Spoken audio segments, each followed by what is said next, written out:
Shalom, brothers and sisters, and others. This is your brother DL out in Arizona. We just wanted to pull this, quick video together and wrap up the renewable foods for the end of 2014 and the beginning of 2015. It's just been really busy, and we've been having to move around quite a bit, and take care of some other things that are kind of pressing on us right now. So, the video production has not been going as, consistently as we'd like. But since we're settled now, I'm thinking that we can probably get the next couple of videos out within the next couple of weeks here, and then get caught up to where we are. So, what you'll see now is the end of 2014 and the spring garden that we did, coming into 2015. The world has changed since then. Everything has changed. Another first world country has fallen into the pitfalls of the central bank. Another country for another bank or banking system in another country has failed. This system is linked very closely to the dollar. The euro and the dollar are linked. So basically what I'm really trying to say here is that, the time is short, and, things that hopefully you've been putting aside, I'm hoping that, you're perfecting those things and getting those things reliable. You have alternate sources of energy, alternate sources of water, that you've considered these things because, it can't go on much longer. So hopefully this video will be a blessing to you. Again, the Father blesses motion in obedience to his word. Shalom. Shalom, this is Brother Quentin, and this is the peppermint we harvested. It's dried, and now we're putting it into the tea.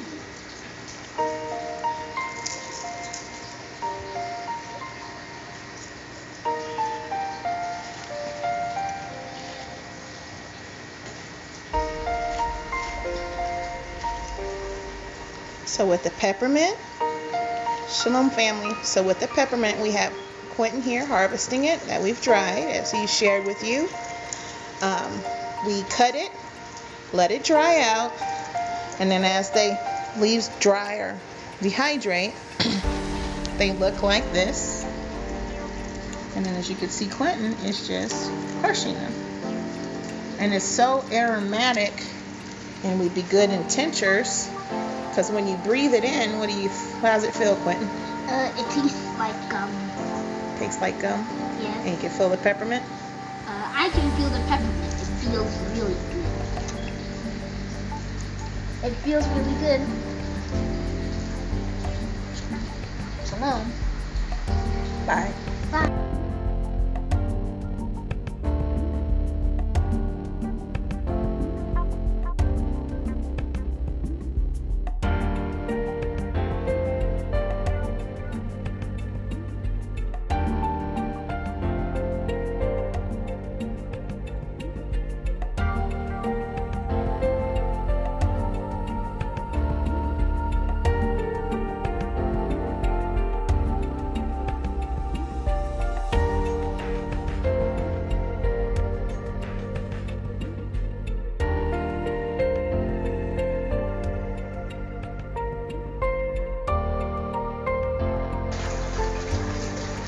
Shalom, shalom. It's your brother DL. Just got a new shipment of fingerlings in. After studying, different types, different breeds of cichlids, we decided to go with Mozambique, because out of the ones that we picked up, they grew the best and seemed the healthiest. We got another tank of blue tilapia downstairs, and they seem pretty hardy too, but it just looks like the way to go is going to be these Mozambiques. So we picked up 100 of these on eBay. They were $55 and the shipping was $55, and that's 100 of them. And they were packed in there, and we only lost 2 so far. So, we definitely recommend this seller if anybody wants the contact information on that seller. That's what's going on, folks. Shalom, shalom.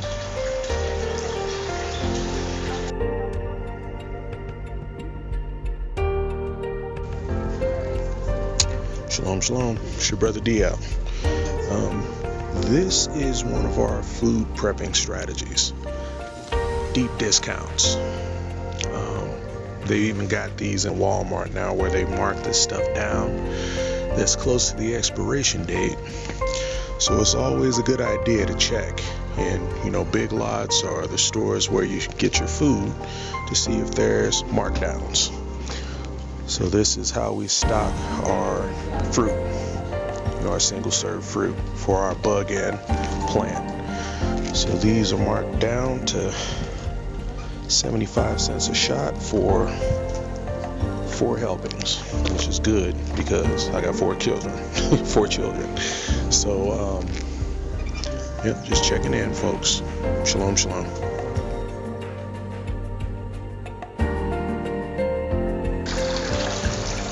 Shalom, shalom. It's your brother DL. Just want to check in and show you guys how my bok choy is going. Bok choy is fed by the fish tank, the miniature indoor aquaponics. It's my pepper plants. Little bok choy is there in the corner. That's the big guy. That's my spinach plants. You can see we got a little basil growing there. And these guys I got in the deep water. So there's a wide variety here. That guy there is a little tomato cutting. And you got some bok choy, you got more peppers, because it got kind of crowded over here, so we had to move them. And these are large tomatoes. And that's all celery regrow. So that's the indoor aquaponics. Moving along. Shalom.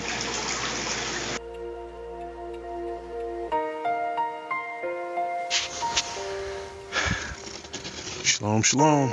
It's your brother DL. Just got the first major snow of the winter out here. Now years ago, when I lived back east, when we got snow every year, this would have just looked like a big old mess to me. But nowadays, it's looking like something different. Today, what it looks like is free fresh water. So this is our new 175-gallon fish tank. And instead of trying to figure out how to transport that water or having to go and buy the gallons of purified water, we're going to use the snow. The Father gave us all types of free water, so that's how we're rolling. Shalom, shalom.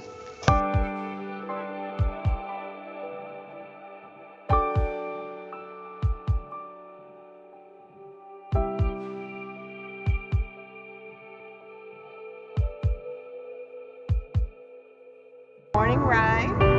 We're riding through a cloud now. Then we come around.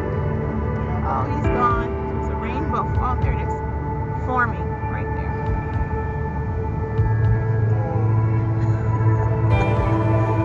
Now that's a good morning. Hallelujah. You're amplified. I'm taking no picture of this. Really, that's not funny. So we are cleaning the Berkey water system today. And as you can see, we've got it pieced out here. This is the top portion of it. And it has the filters on it here. And then that's the lid. And that's the actual bottom half of the Berkey. And what you will see is that there's a whole bunch of white flaky stuff in it that's built up from the water that's been filtered. It's like a calcium deposit in there. So what we're using is a mixture of water and white vinegar. And we're spraying that on the inside to get that calcium out. It takes a little bit of elbow grease, but it can be done. So this is the bottom half, right there. And then we'll have to get to the top half. And it's got to be gentle because it's got these little screws up here that are plastic, so we don't want to break those. And then going to clean the inside here where the black filters are. And that's all calcium. We got to scrub out of there. So got to clean off those filters and the inside of the Berkey there. Separated the water spigot. It's got the calcium built up there. So it's kind of nice to add extra pieces to all these things, so you can just use those extras that you have, like a water spigot or whatever, until you get those soaked out and clean.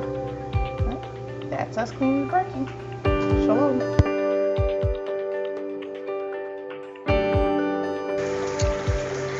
Shalom, shalom. It's your brother DL. I haven't shot any new videos for a while because we had to make a move. So we're just getting it all together now. So got to change my water here, but this is the second brood of tilapia. My first brood, I didn't get them in well enough, and I lost the big ones. But we're reconditioning this big IBC tote. So, we've upgraded that. Got my new filter. We got that rolling. And, we're going to start us some vegetables for the summer growing. So, we're midway through February, heading into March. So what I do is I keep a little heater in here and try to keep it at about 65 degrees. And this plant, this peppermint from last season, and I got some regrow going with the green onions. Planted pretty much some of everything here. This bok choy is crazy. I put it in here. I don't think it's been in here a week, and it's already coming up. Got some kale back here. Looks like it's starting to come up. And then this is the spinach. And I got a couple of olive trees. Got the olive tree, one in the aquaponics, and then I got one down there in the dirt. So, yeah, man, we still rolling. We still rolling. Shalom, shalom.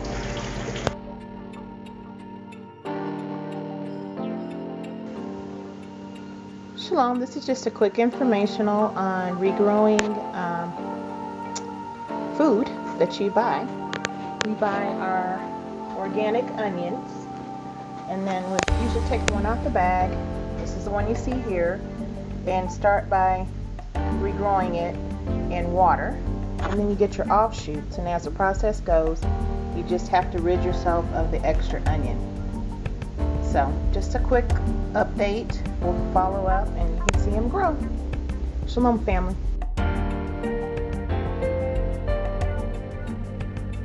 Alright, now these are the guys we've had in the garage, and they're looking kind of crazy right now because I trimmed them back. But these are potatoes, and we did the pot method where you start off in the bottom, put your potato in there, and then just continue to stack the soil up. So we got vines that started all the way down there in the bottom, and now they've worked their way all the way up to the top. So As you can see, trimming them back, they just grow right back. So they're looking kind of crazy right now.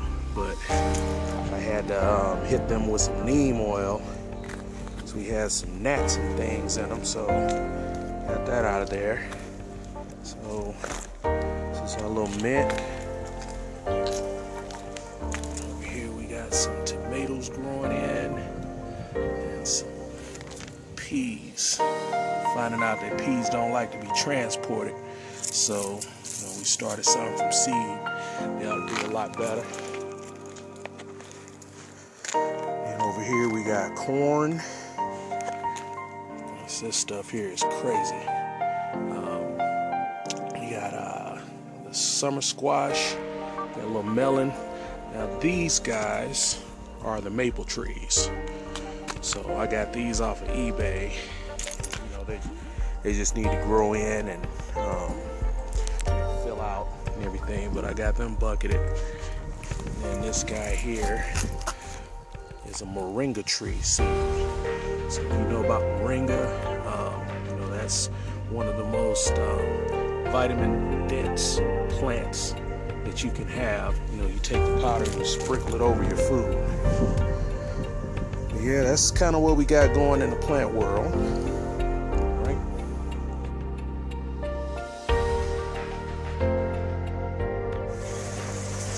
All right, and here are our current fish. So I got another load of tilapia, and these guys, when I got them, were barely able. You could put them on the tip of your finger, but they've grown up quite a bit. So this is now the primary tank, and it's a temporary setup because again we're in transition. So the big IBC container, we got that stowed away right now. And I mean, these guys are getting big, but they're not big enough for that big IBC yet. So we're just keeping them in here.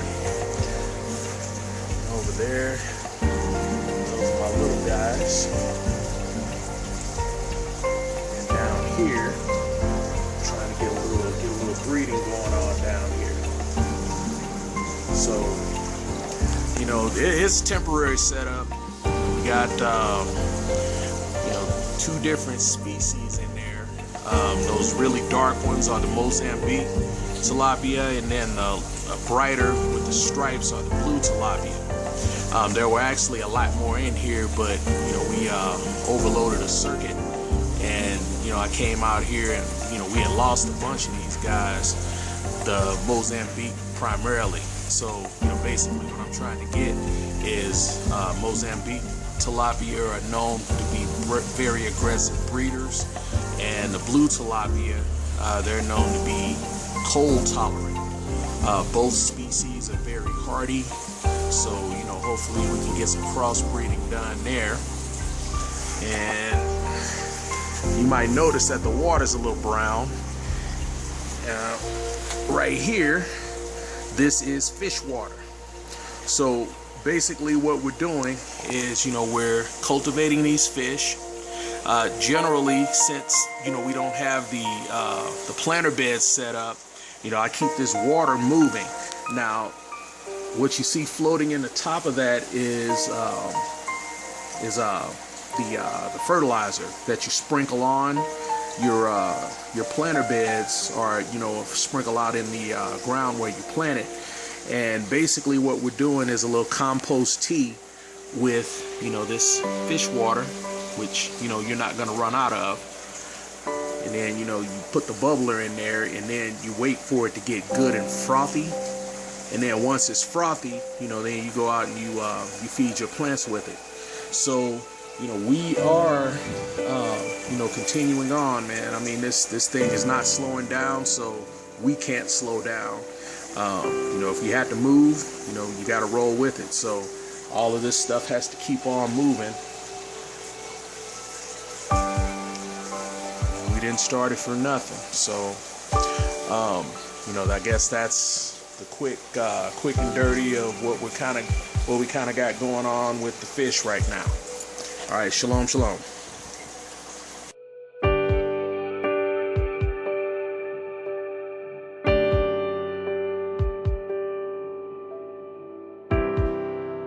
Okay, now how do you know if you're dealing with some healthy fish? Watch this. Them bad boys know when they're ready to eat. Look at there.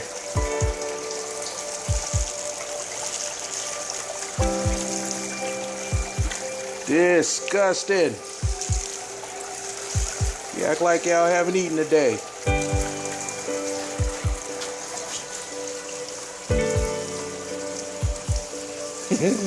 Greedy. I like it.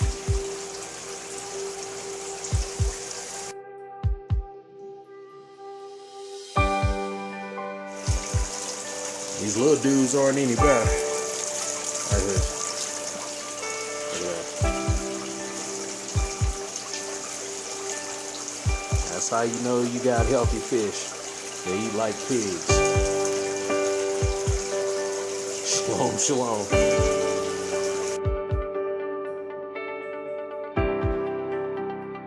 Shalom, shalom. It's your brother DL. Now, Brother Mike asked me to kind of throw a little something together on the new digs. They caught me yesterday on Fish Tank Day, and I guess we really should have called it Garden Day, but I was working on the fish tanks then. So, this is, our soil. Where I do our soil mixing. Over here, I did a little mobile garden with the raised beds. Some soil around here is clay, and it's real hard to grow stuff in. So, like last year we did raised beds, but this time we did them so that they're mobile because we're kind of in transition here. So, let's see, we got some onion coming in there. And we got some green beans, which are looking really good. And we got some lettuces growing in here. And my other lettuce hadn't broken out yet, but that's primarily what's in this bed. Onions, lettuce, and then the beans. And over here, I got my acidy stuff. Along the corner here, we got some basil coming in.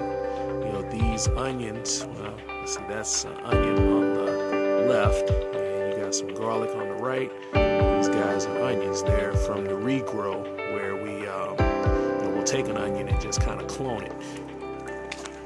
Some Italian basil.